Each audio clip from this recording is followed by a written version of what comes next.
बुद्धिमान खरगोश। एक बहुत बड़ा जंगल था और उसमें एक बहुत ही ताकतवर सिंह रहता था। वह किसी भी पशु को देखता और पकड़कर उसे खा जाता। जब कई दिन तक ऐसा ही होता रहा तो दूसरे जानवर बहुत घबराए।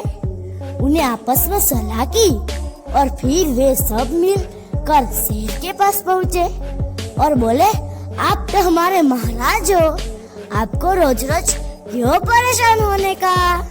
हम आपको एक बस रोज भेजा दिया करेंगे। यह सुनकर शेर बहुत प्रसन्न हुआ। उन्हें कहा, अगर तुम अपने वचन का पालन करोगे तो मैं और किसी को नहीं मारूंगा।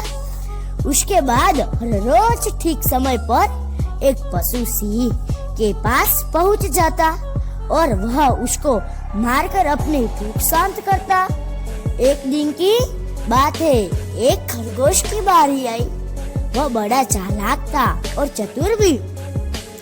उसने सोचा कि क्या बचने को कोई रास्ता नहीं है। जो बुद्धिमान होते हैं वे आपत्ति और विपत्ति में भी नहीं घबराते।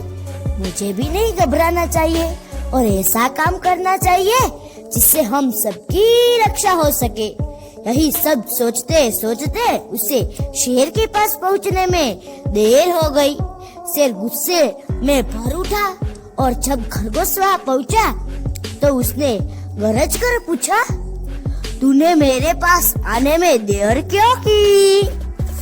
खरगोश ने बिना किसी डर के जवाब दिया, हे स्वामी, मैंने जानबूझकर देर नहीं की। हुआ यह कि जब मैं आ रहा था तो रास्ते में अचानक एक दूसरा शेर मिल गया। वह बहुत बलवान था। उसने मुझे रोक लिया था। मैंने किसी तरह से झूठ बोलकर उससे कहा कि मैं एक जरूरी काम से जा रहा हूँ, जल्द ही लौट आऊंगा। तब फिर जाकर उसने मुझे छोड़ा।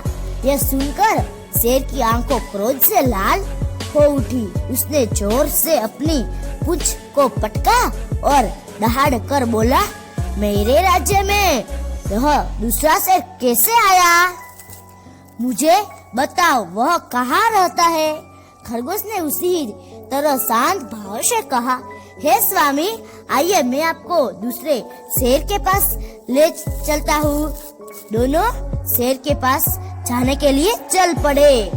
दोनों चलते चलते एक कुएं के पास पहुँचे।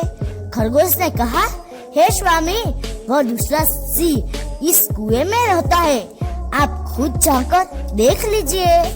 शेर ने कुएं में झांका। कुएं के पानी में उसको अपनी परछाई दिखाई दी।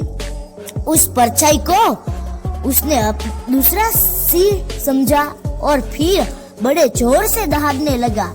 जैसे ही वह दहाड़ा, कुएं में से उससे भी जोर से दहाड़ने की आवाज आई। यह उसके दहाड़ने की गूंज थी, लेकिन वह तो मूर्ख था। उसने समझा यह दूसरा ही शेर है, मुझसे भी तेज दहाड़ता रहा है, मैं इसे अभी मार डालता हूँ।